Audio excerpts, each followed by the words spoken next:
Good afternoon, everyone. I know that people are going to keep joining us, but I thought I would welcome everybody to today's Hopkins Hour and the online seminar that we're presenting today. We thought that we would just keep Brain Injury Awareness Week going for another month, recognising that it was in August, but we decided to dedicate this Hopkins Hour to Brain Injury Awareness Week, and we're going to present research that talks about the research that we're conducting here at the Hopkins Centre that is really looking to have impact on improving the lives of everyday Australians living with brain injury. We would like to extend a warm welcome to all Hopkins Centre members, partners and collaborators who are joining us today. Before we begin, I would like to extend respect to the traditional custodians of the lands that we are all meeting from today.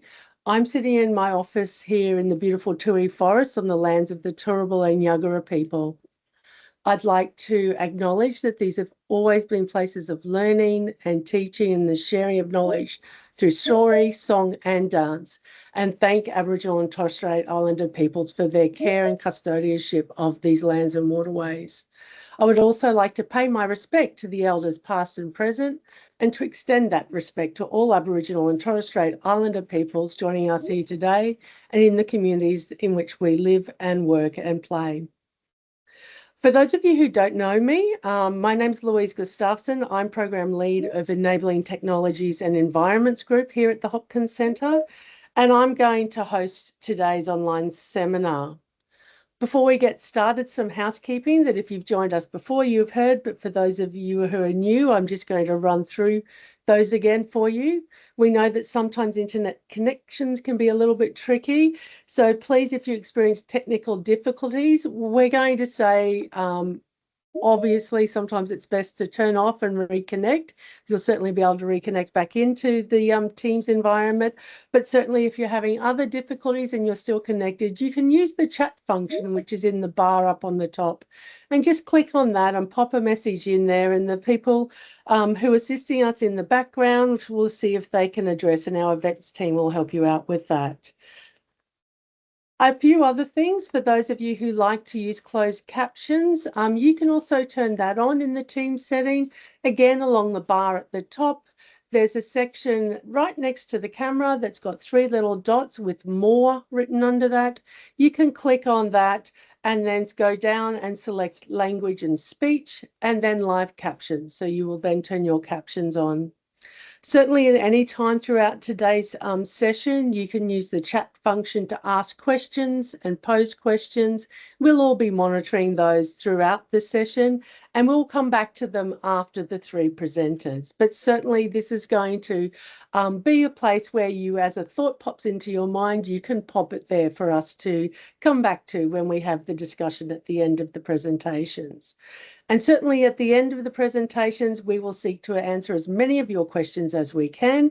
If we don't have time, we'll certainly then share responses afterwards with everyone who has attended today.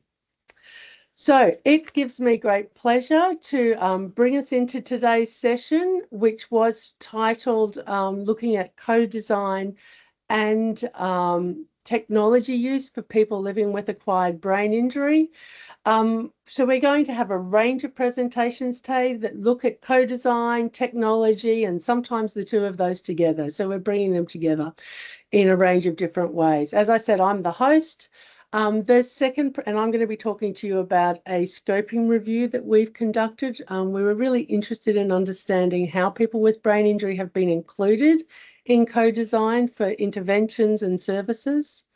It's going to be followed by, and I'm then going to introduce Janelle Griffin and Rebecca Seeney, some of our really valued and active clinician members of the Hopkins Centre, who are going to be presenting their findings from their project that's titled Scoping the Technology Landscape of Day Hospital Brain Injury Rehabilitation Services. So they're going to share some of those findings with us. And then finally, Caitlin Spalding, who is also an occupational therapist and a member of the Griffith University Occupational Therapy academic team, who's also conducting research within the Hopkins Centre. And she's going to share findings of a secondary analysis of what was the understand phase of a co-design study that is certainly leading some work forward around the development of an app to support people with brain injury on their transition home. That's called the Robin app. You may have heard about that before. But Caitlin has used the opportunity to look at the richness of the data that was gathered during that generate and understand co-design phase to really just share more what was shared by our co-researchers about their transitions with the rehabilitation to home. Sorry, transition to home. As I said, we're going to run through the 3 presentations and then we will all pause and we'll be looking towards that chat function for your questions, and we'll have a panel discussion and kind of answer your questions and address things at the end of the session. And then we will wrap the session up after that. So I think that's all of the housekeeping done. I'm going to keep talking for a little bit longer now. As I said, I'm sharing some work of a scoping review that I'm presenting on behalf of a team. This was originally led by Alexandra Grigich, who conducted this work as her undergraduate research project. She has now graduated from the occupational therapy program here under the support of myself, Jessie Mitchell and Caitlin Spalding. So the background to this presentation, we all know that there's a really great impetus and activity in the healthcare system to really increase focus on patient-centred and values-based care. We also equally know that there are challenges in the environments around how we can fully support this move. And what it does really emphasize for all of us is that it allows and places increased emphasis on the importance of that collaboration that we all love and know leads to much better services and quality of services. So working with users of services and their support people and the clinicians and the people that are all the important stakeholders to really understand what the needs are and what's needed to best address them. So really looking at kind of this collaborative co-design and participatory work as being the way forward that will support us to really achieve patient-centred and values-based care.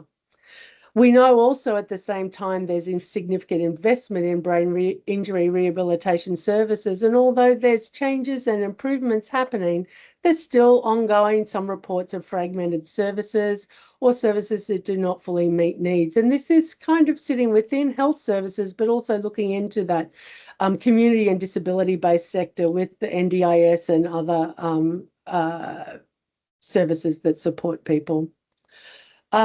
We do know that this impact is felt not just by the individuals with brain injury, but also by their support people and also by the clinicians and health professionals who really want to improve outcomes for the people that they're working with. So this kind of on this background, it really promotes that shift from where healthcare is created and directed by health professionals, with the health professionals in the middle, with the lived experience or the end users of the term, whatever your preferred term is, sitting out to the side and kind of then the passive recipient of those decisions receiving the care that has been developed without their input. And we're really seeing that shift with co-design towards that being more about the person with lived experience in that centre, really collaboratively understanding, prioritising their knowledge and experience to then collaboratively design what is best going to meet those needs within the context of the services, and sometimes pushing out against those to see how we can just challenge some of those resource restrictions if possible, to see what we can develop from there. And this is really the background to this scoping review. It got us thinking about actually what is happening in this space for people with brain injury. If we're really wanting to challenge and improve and change these services and these experiences and enhance them, what are the opportunities for that? And how are people with brain injury being included in that process? So therefore, the aim of this scoping review was really to explore co-design of this in collaboration with people with brain injury, and we kind of had 4 specific questions that you can see on the side there. What was the focus of the co-design activities? Who was included? How were people with TBI engaged in the co-design activities? And when in the co-design process were people with brain injury engaged?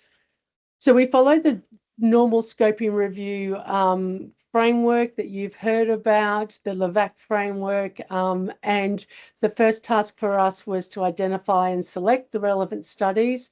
So we were very interested in studies that described specifically co-design of an intervention, or maybe kind of the development of a service or a framework for a service. So that at that type of level.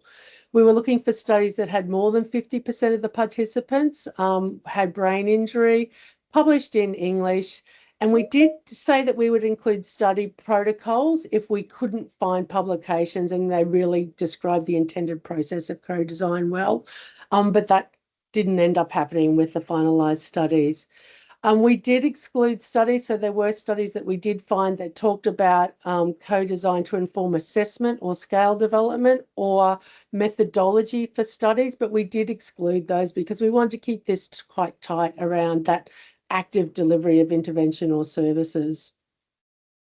So we completed the second search of the literature in March of this year. And as you can see from here, we found 652 studies, which after we followed the screening process through Covidence with a number of people screening each of the papers, we ended up with 12 studies that were included in this review. And these 12 studies were published from 2015 until March 2025 this year. But importantly, 8 of those 12 studies were published from 2023 and onwards, so in recent years. The studies were predominantly from Australia, so go Australian researchers and clinicians and people with lived experience working in this space. We're definitely leading the way. 2 were from Canada and 1 each from the USA, the UK, and from New Zealand. When we were interested in, first of all, just looking at kind of the methodology and what were the approaches that were used by the included studies, I'm just going to draw your attention to the right-hand side of this slide, first of all, if I can. We had 3 studies saying that they were actually embedding co-design within a knowledge to action process. That was the framework that they said that they were following. 2 studies talked about using experience-based co-design. 1 referred to design thinking. And then coming back over to the left, we had 1 study that refers to the 6 steps of participatory design, which are articulated in a chapter in a textbook by Dolbeck and Clement, but really followed to many, when you look at comparisons, that is very similar to the experience-based co-design and design thinking. 1 study talked about the ideas framework, which similarly there's lots of parallels with design thinking there. And 1 study talked about a 3-phase qualitative design approach. It was really quite general, didn't give us much detail.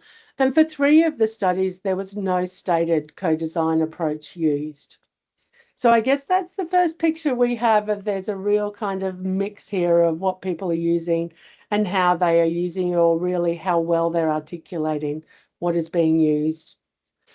What was the focus of the co-design was one of the first questions. You can see there are 5 technology-based interventions there.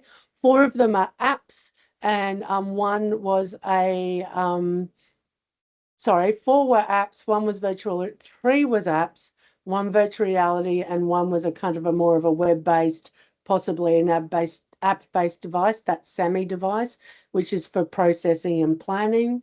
And then the other 7 interventions, which you can see over on the right there, were very much linked to specific programs and most likely to be around resource development and some pathways or frameworks for deliveries of services. Next, we asked who was involved.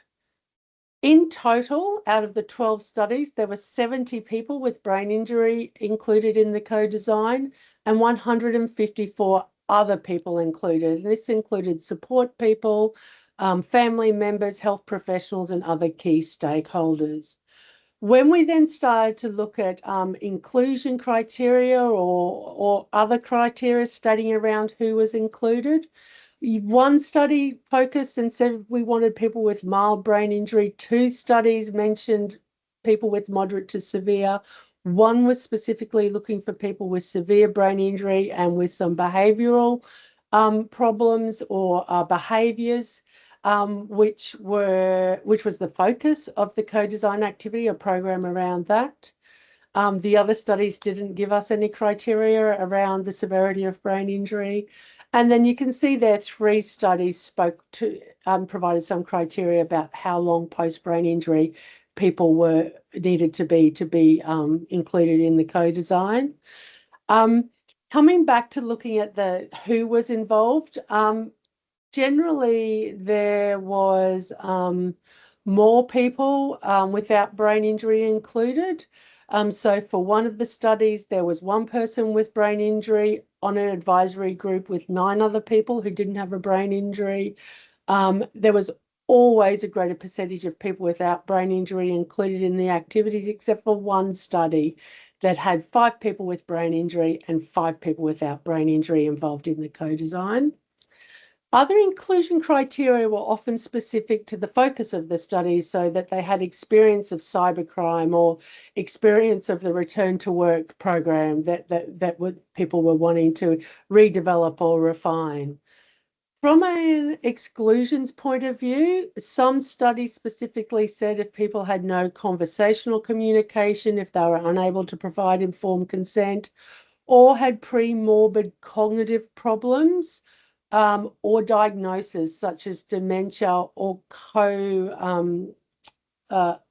other diagnoses at the same time, such as psychiatric disorders that might be expected to impact on cognitive function, then people were excluded. There were some studies that said if people could participate with a communication partner or with a support person, despite cognitive challenges, then they were able to participate.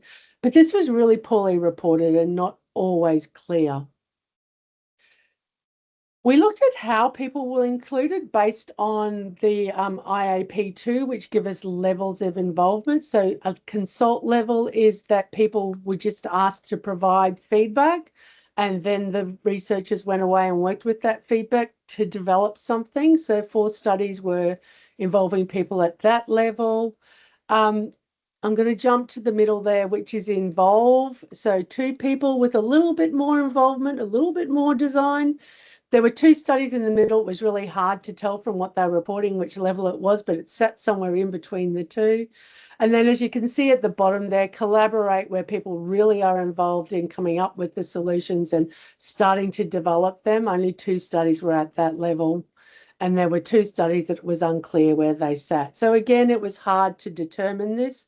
And for 2 of the papers, it was impossible to be clear on how well people were engaged in the process. The other thing we looked at in terms of how people were engaged is what types of methods. So you can see from here there was a range, with focus groups being the most common way that people were included, through to interviews and engagement events. So this was more like a workshop or an all-day working party type thing, online surveys. One used a Think Aloud type protocol, and one used that advisory group type level of involvement.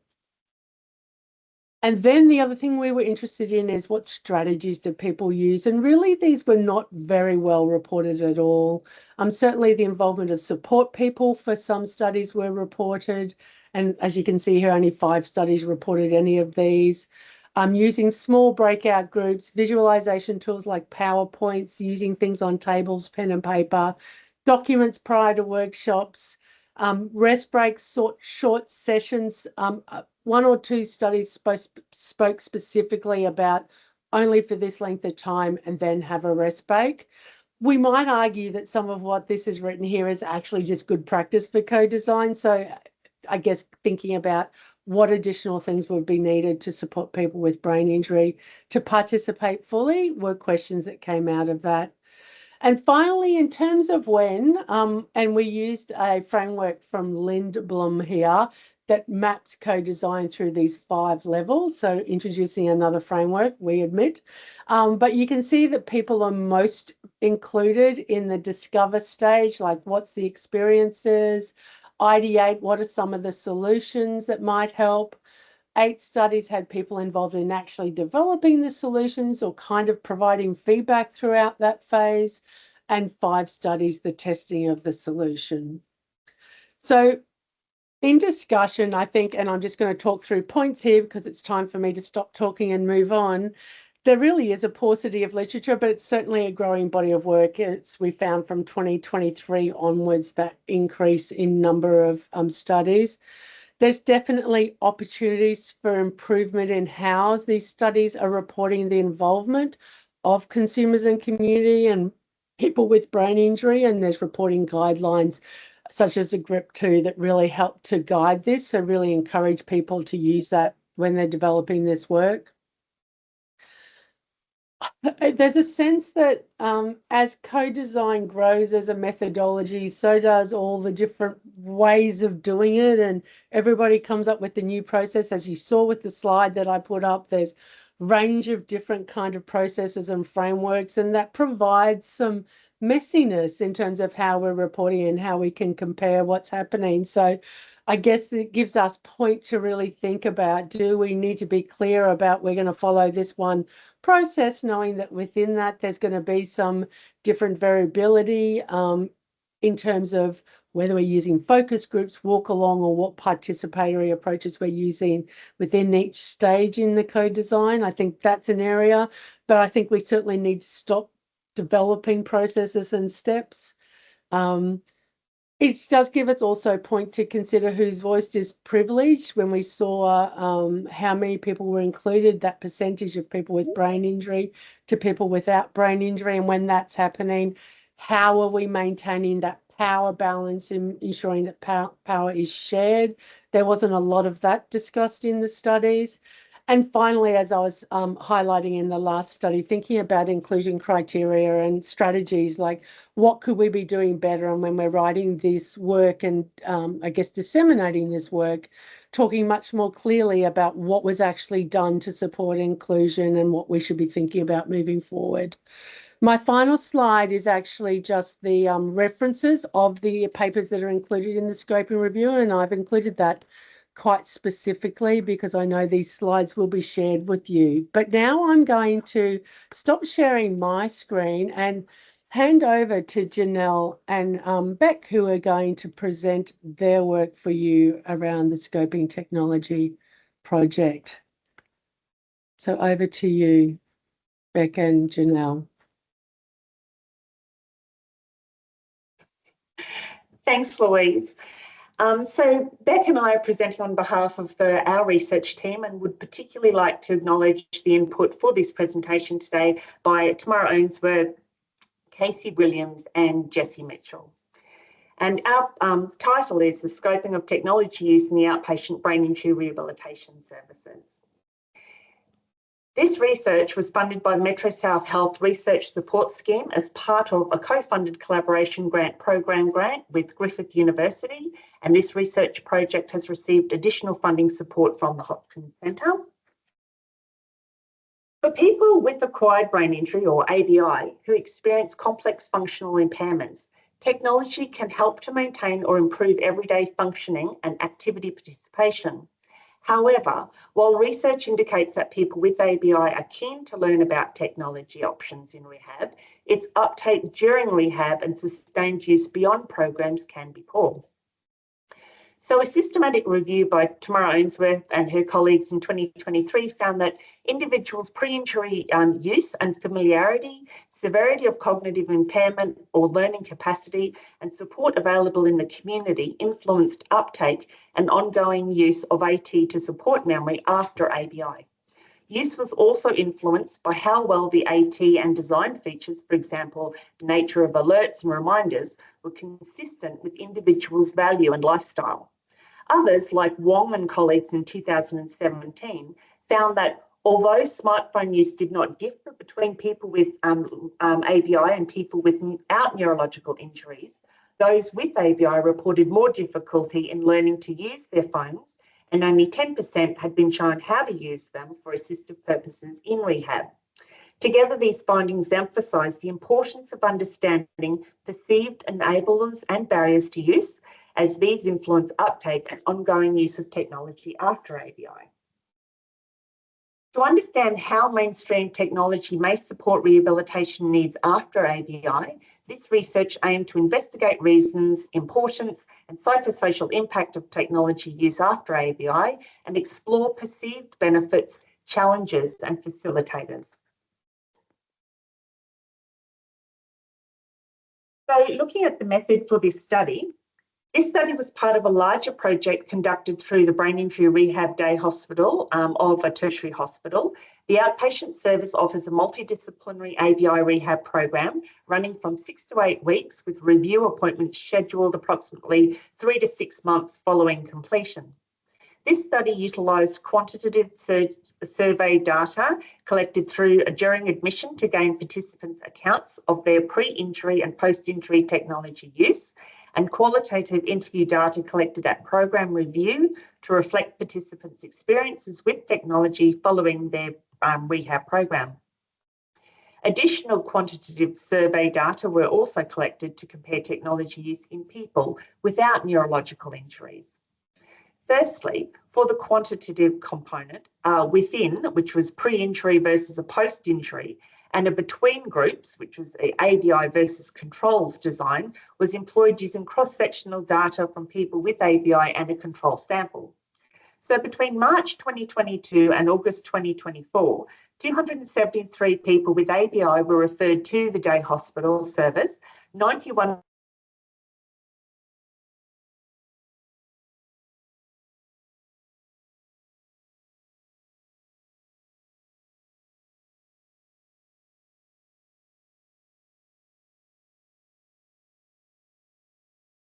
technology use in people without neurological injuries using convenient sampling. Control participants were mostly female and aged 19 to 70 years. Controls did not significantly differ on age or gender characteristics, but had significantly higher levels of education as compared to the ABI participants. Secondly, for the qualitative component, semi-structured interviews were conducted to explore of technology use 3 to 6 months after completion of the Bury Day Hospital program. Interview data from a purposive sample of 20 participants with ABI were included in the qualitative analysis. Frequency of technology use was measured across 7 key ADL domains, which are listed on this slide. Frequency of use was reported using a dichotomous response option, distinguishing between at least weekly use, which was yes, and non-weekly use, which is no. A total sum score was derived, with higher scores indicating greater reasons for frequent technology use. Individuals with ABI completed pre-injury and post-injury ratings for frequency. Total reasons for frequent, which was at least weekly, technology use across 7 activities of daily living did not significantly differ between post and pre-injury. The proportion of participants with ABI using technology frequently for each ADL domain did not differ between pre and post-injury, with one exception. A significantly higher proportion were frequently using technology for medical or rehabilitation appointments at post-injury compared to pre-injury. This slide looks at the reasons for frequent technology use between the post-ABI group and the control group. Due to the significant between-group difference,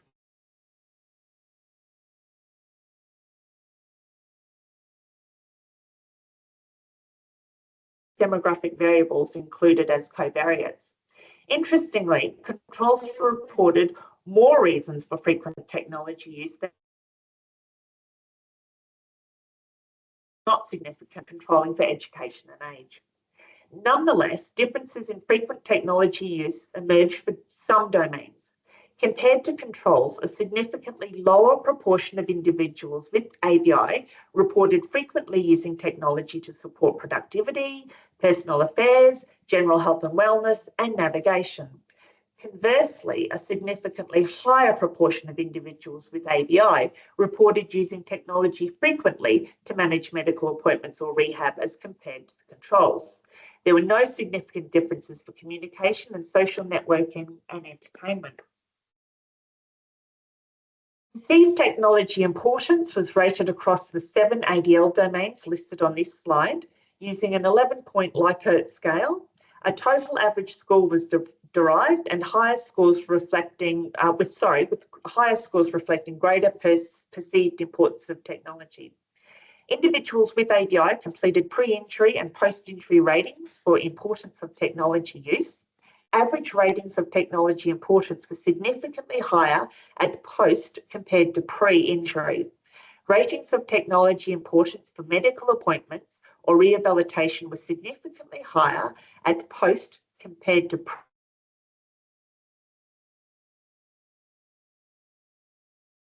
importance. Younger age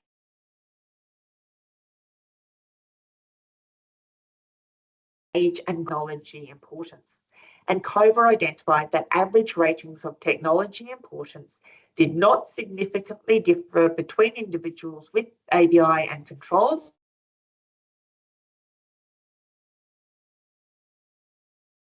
The PADS 10 is a 10-item self-report measure of the impact of ATI use on psychosocial wellbeing. Respondents initially identified their most important piece of technology, then rated how does using this technology make you feel in your everyday life across 10 items, such as self-esteem, happiness, and quality of life, using a 7-point Likert scale. Scores were summed and averaged, with negative scores reflecting perceived negative impacts of AT on psychosocial wellbeing overall, and positive scores reflecting positive impacts. Most participants in both samples identified mobile phones as their most important device, followed by personal computers or laptops. Other self-reported important devices included gaming consoles, voice assistants, smart televisions, and tablets. There were no significant associations between age, education, gender, and psychosocial impact of technology use. An independent t-test identified that the psychosocial impact of technology did not significantly differ between ABI participants and controls. The qualitative analysis provided greater insight into the potential value of technology after ABI, yielding an overarching theme of making technology work for me after ABI, which comprised 2 interrelated themes. Firstly, how it works for me, and second, when it works for me. In general, people with ABI perceived that when they had the necessary personal resources and could effectively moderate their use, which is how it works, technology had positive effects across multiple life domains, which is when it works. The first theme, how it works for me, encapsulated individuals' accounts of considerations and adjustments made to incorporate technology within their lives and meet their needs, including effort and resources required to use technology effectively, which is personal investment, and conscious decisions to self-regulate use, which is moderating use. Looking firstly at personal investment, participants reflected on the personal input required to make technology work effectively for them and how personal experiences and attitudes influence their uptake. One participant described the decision to use technology as a cost-benefit analysis wherein my time and energy versus the output I'll get from it were considered. The second consideration is moderating use. Self-regulation of technology use was considered important to reduce technology-related concerns or negative impacts. Several participants expressed concerns about privacy of personal data, internet safety, and cybercrime when using technology. Some found pop-ups and intrusive messages to be overstimulating and frustrating, deterring them from use. Importantly, many participants felt too reliant on technology, recognising disadvantages of overuse and distractions, which prevented engagement with real life and one's family. Some made conscious decisions to moderate their use by implementing boundaries, such as reducing screen time or opting to turn off devices to be more present. When participants had the necessary personal resources and were able to moderate or self-regulate their use, which is again how it works, they were more likely to incorporate technology into their lives effectively, which in turn had positive effects across multiple life domains, which is when it works. When it works for me represented various life domains in which technology supported people's skills and functioning following ABI. Participants' perspectives were typically positive regarding benefits of use, which related to being active and productive, taking care of myself, and staying social. Being active and productive, technology supported participants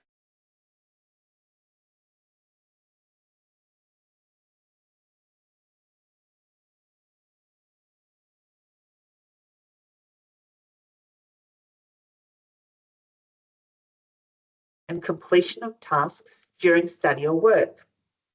Many participants found technology was a reliable and convenient tool for planning and completing tasks across life domains.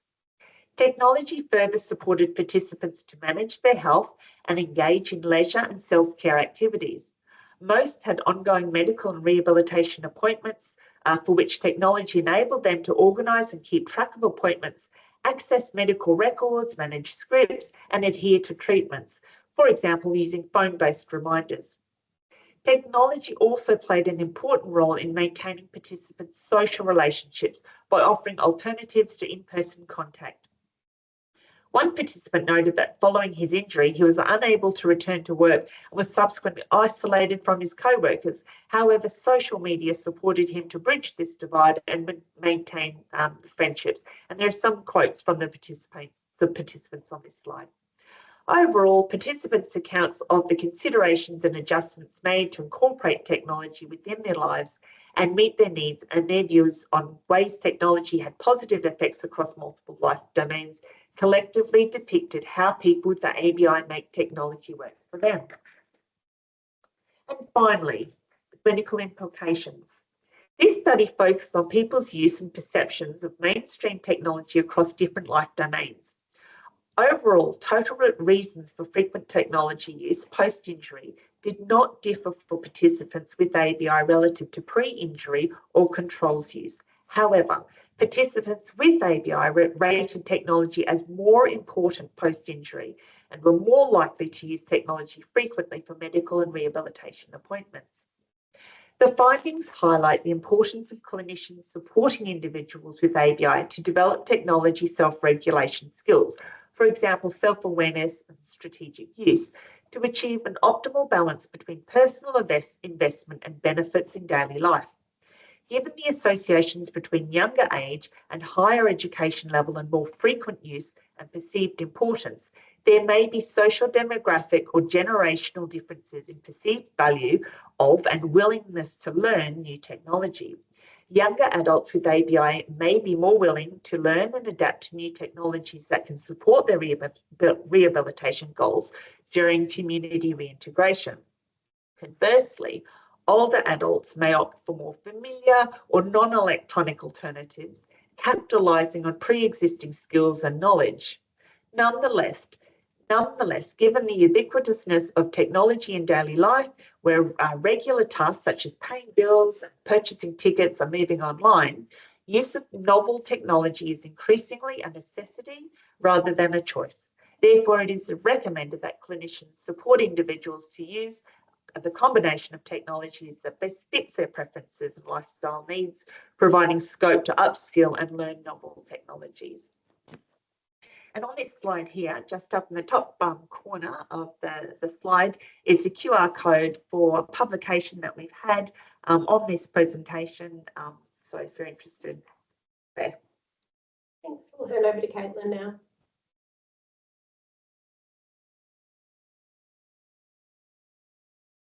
Thanks, guys. Let me share my screen. Okay, so my presentation today is on a paper looking at describing how the patient's experience of when they're transitioning kind of from hospital after an acquired brain injury, and how can digital technology perhaps help bridge the two worlds. This, oh, is it working? There we go. So adjusting to life following an acquired brain injury is challenging, particularly navigating that time point of transitioning from hospital to home. Inflexible discharge pathways, limited involvement of social support networks, and restricted environments to support re-engagement in meaningful routines and activities can all impact readiness and long-term success to discharge. So digital technology has been seen as a positive application across many facets of healthcare, facilitating personalised, timely and cost-effective treatment. Varieties of modalities include telehealth, wearable devices and personal devices such as iPads, phones, etc. And these have all been proposed to mitigate issues around communication and care coordination. This has begun to empower a more active role of consumers in their healthcare journey. And however, while still in its infancy, more research is recommended within the ABI population. So there's a gap here on the views, particularly from a digital technology solution perspective. Research exploring these perspectives is necessary to gain a greater understanding of the factors that influence the transition process from hospital to home after an acquired brain injury, and the development of useful, innovative intervention approaches that enable such a successful transition. So the aims of this study were to identify for people with an acquired brain injury their unique problems experienced when transitioning home from hospital, and how they believe digital technological solutions could solve these issues. This study was part of a larger participatory action research project looking at the Robin app that some of you may be aware of, which used co-design to develop this prototype of a technological solution to support transitioning home from inpatient brain injury rehab. It was set in the context of a large tertiary hospital, and participants were sought with a range of experiences, including participants with a brain injury, their identified support people, clinicians, and technology developers and designers. 4 workshops were held for this project, for the larger project, and details of these workshops are outlined here on the slide. But in summary, participants were asked to explore their experiences and challenges transitioning home, prioritising where there were unmet needs and identifying which of these may be suitable for a technological solution. So for this study that I'm talking about today, it's down here in orange. So we'll present the experiences of just the participants with an acquired brain injury. So 4 individuals met that criteria of being 18 years or older, having that diagnosis of an acquired brain injury, had been discharged from the rehab hospital within the last 5 years, and who could provide consent and participate in those workshops with or without the support of a communication aid or partner. We digitally recorded these workshops. We took field notes from the study participants, including butcher's paper and post-it notes that were kind of used for thoughts and reflections throughout this process. Particularly only the data from the first 3 workshops were kind of used. And an interpretive description approach was used to investigate all of this qualitative data. From a results perspective, all 4 participants experienced a range of challenges post their brain injury, including upper limb memory and executive functioning difficulties. 3 participated in all the workshops. 1 was away for the first workshop, but they received detailed summary notes in order to prepare for all of their subsequent sessions. And more of their demographic details can be seen there on the slide. So From this qualitative data, which was a lot and it was wonderful and rich, we were able to find 6 main themes. So the first theme was around being told I was ready is different to actually being ready. So participants spoke about there was a conflict between achieving rehab goals and feeling like they were ready to go home compared to actually realizing that they were not ready once they transitioned home from hospital. There was this real sense of negativity that their own and their carer, perhaps expectations, were only really understood with insight building many months post-discharge.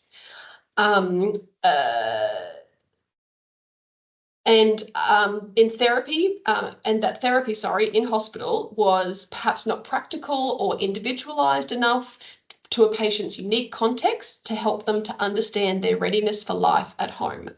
All participants agreed that whilst working towards meaningful goals was important, sometimes being told that they were ready to go home gave them a false sense of success. The second theme explored patients experiencing home as a different planet to hospital. So they couldn't underestimate the impact of the physical and social environmental differences between these two contexts of hospital and home. The impact of this change in environment, coupled with the reality of not being able to engage in previous routines and everyday activities, led to an unproductive lifestyle for some. Social support from hospital staff enhanced motivation and engagement, whereas at home, perhaps sometimes with little external structures, led some participants feeling stuck in their recovery. Even when participating in comprehensive discharge planning in hospital, including family meetings and handover to integrated community services, the understanding of a patient's needs appeared to differ still between all stakeholders. The third theme looked at not being told about my new reality. So alongside family and friends, participants spoke about the need for the treating multidisciplinary team to better understand and communicate their new reality when transitioning home. The pressure on participants to repeatedly relay important information was quite challenging, and this was often exacerbated when they were working with different health professionals in lots of different therapy spaces. So participants spoke about wanting to be treated with dignity and actually having more difficult conversations about their prognosis to better prepare them for discharge. The fourth theme looked at how technology could help connect participants to the real world. Participants spoke about how testing themselves in the real world when they were in rehab was really advantageous, but that this was not safe or viable for everyone. For example, going on a home visit or practicing crossing a busy road. They discussed how digital technology could perhaps connect one's individual and unique context or home life to the hospital environment in order to be better prepared for when they discharge home. The fifth theme explored participants discussing how digital technology could help people with a brain injury compare their understanding of their recovery with the realities of returning home. So many participants spoke about how hard it was to educate others when they themselves were still coming to terms with the changes. It was discussed that digital technology could help with family education, improving insight and awareness to the impact on daily life for the person with a brain injury and their social circle. And it was clear that any technological solution had to support interactions between a participant and their stakeholders. So it wasn't just about communicating effectively, but ensuring that there was a shared understanding of progress, reality, and needs moving forward. So the final theme looked at how digital technology could help clinicians see the person with the brain injury, support cognitive communication changes according to patients and their family needs. So there was no specific technological modality that appeared important, so whether or not it was a phone or a tablet or robots or something, but it was more that the digital technology had to be adaptable to the person. So what can we do with all this information? There was a strong sense that managing family and friends' expectations, ensuring that everyone's needs ensuring everyone understands the person with an ABI's new reality and their needs was really important when they're transitioning home.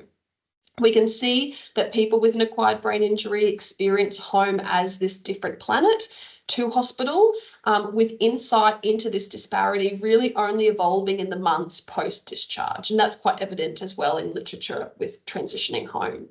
So this may have implications on how we and clinicians properly prepare and support people for discharge and setup of those support needs after. Rehabilitation teams should consider the unique needs of the individual and their support network, with the therapeutic focus on rehab perhaps more on that transition rather than general organisational discharge goals. Digital technology innovations can offer possible solutions to expose patients to more realistic and meaningful preparatory challenges. And where possible, it's really important to include patients in identifying and using digital technology that is unique to their needs and their support network to facilitate that transition home. Similarly to what Beck and Janelle have found in their study, participants are excited and they're interested in being involved, and they want to and do use technology when supporting this transition home. For anyone interested, here's a little QR code to the paper that was published from this study. And any questions, please feel free to email me. Thank you very much. Over to you, Louise.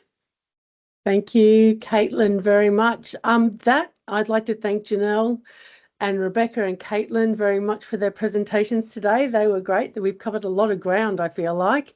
This is the time that we turn it over to you, the audience. We don't have much time left. We were not good with our timekeeping today, but just to see if there are any questions that you would like to ask of us, you can certainly pop them in the chat, or if that was not your preference, if you wanted to just raise your hand or turn your camera and mic on and ask the question of us. So I'm just going to pause for a moment to give everyone a chance to think about if they've got anything they would like to ask. If not, we always have some things, but it'd be great to hear from you.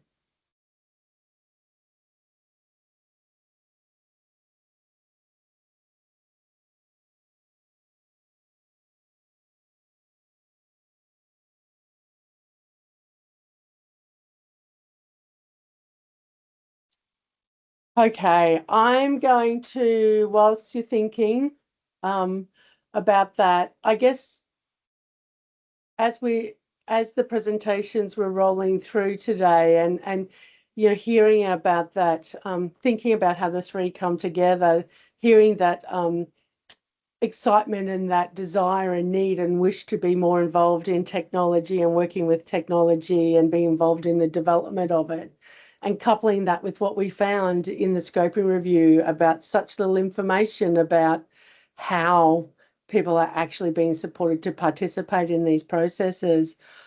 I'm going to put the three of you on the spot here, I guess, and see if you have any suggestions or thoughts about how we can ensure that when we do have these opportunities for people to be involved in technology development or learning how to use technology, what are the best ways for us to do that, or what we should be thinking about?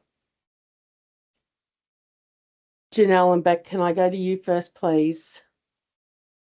Yeah, well, certainly. Good question, Louise. And the focus that we always take is putting it with our patients, and we don't want to introduce them to a new technology or something that they're not familiar with or not comfortable with. So it's very much patient-led and directed. So as we found in our study, our patients are very comfortable with using their mobile phones, and that's what everyone's familiar with. And so that's what we will gravitate to as well when we're setting up their rehabilitation programs. Looking at the apps on the phone that the patient uses with confidence, as well as introducing or exploring and introducing some other apps, but not a lot, because you don't want to overwhelm them.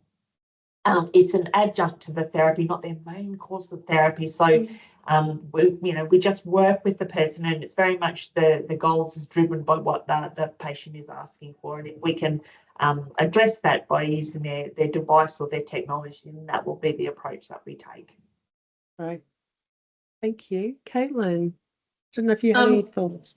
I think just from a researching perspective, I think it's important for researchers to come from, I guess, similarly to Janelle and to Beck, coming from the patient's perspective first. And we only know the patient's perspective by involving them from the very beginning. And sometimes that can be scary. But we know that patients really want to be involved and they value being involved, and we get better outcomes when they are involved.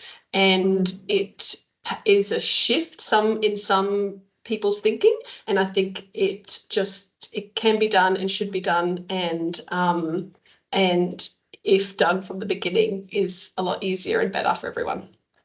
So encouraging just to do that. Yeah, and I guess it gets us thinking about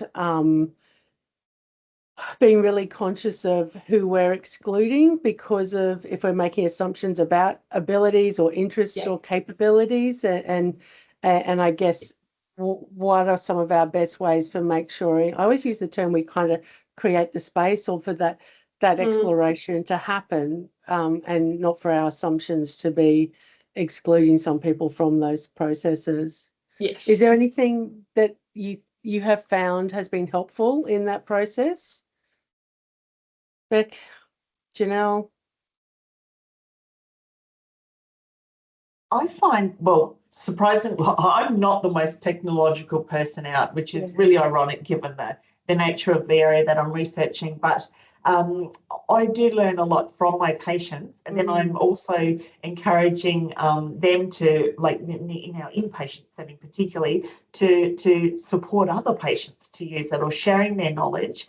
And particularly then in the day hospital setting, when patients are coming in and telling me, this is what I found is really helpful, this is what works well for me, or this is a new way I'm using my technology, then that will be something that I might very well share with another patient. So the landscape is changing constantly, and just as I get my head around how to use a piece of technology, or I've just discovered an app, it's been superseded by 2 or 3 others. So it's an ever-shifting landscape. So I'm very much, as the therapist, guided by who's using the technology and getting them to feed it back to me, and then I use that as my strength to feed onto other patients. So, you know, I just rely on the patients and the users, and they're going to be telling us what works and what doesn't work. And so that's the best benchmark for us.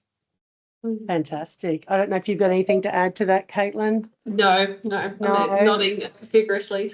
Yeah, great. No, listen, thank you so very much, everybody. We're coming close to end of time here, and so I think it's probably time for us to wrap this up and let everybody get back to our day. I'd once again like to thank you very much, Caitlin and Rebecca and Janelle, for your presentations today. And I'd also really like to thank everyone for attending and joining us online today and listening to the work that's happening here. We're certainly very passionate about this, and we'll certainly keep doing this work and keep you up to date with what is happening. So thank you all, and I wish you all the best for the rest of your day and your week.